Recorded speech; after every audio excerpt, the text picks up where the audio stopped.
বিনোদনের আরেক নাম লিলিপুট ফারহান। তার আসল নাম ফারহান সাদিক। বন্ধুত্বের ভিতরে নানা খুনসুটির চিত্র নিয়ে হাজির হন। কন্টেন্ট বানানোর কাজে ঢাকা বিশ্ববিদ্যালয়ের সম্ভাব্য সব জায়গায় তার পা পড়েছে। তাই কন্টেন্ট ক্রিয়েশনে এখন লিলিপুট ফারহান ভিন্নধর্মী এবং ব্যতিক্রমী এক নাম। ফারহান বর্তমানে ঢাকা বিশ্ববিদ্যালয়ের ইংরেজি বিভাগে পড়াশোনা করছে।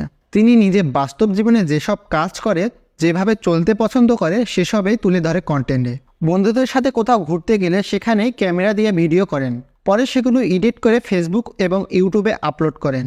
জোর করে হাসানোর চেষ্টা বা বাড়িয়ে কথা বলার চেষ্টা করেন না। তরুণরা যা দেখতে চান সেগুলো ভালোভাবেই ফুটিয়ে তুলতে পারেন ফারহান।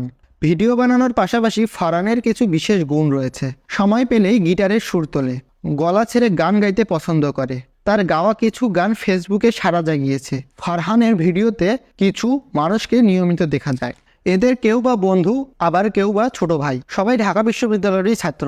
বর্তমান প্রজন্মের অনেকেই পড়াশোনার পাশাপাশি কন্টেন্ট ক্রিয়েশনের সাথে যুক্ত রয়েছে। তবে ফারহানের মতো জনপ্রিয়তা এবং গ্রহণযোগ্যতা পেয়েছে খুব কম সংখ্যক মানুষ।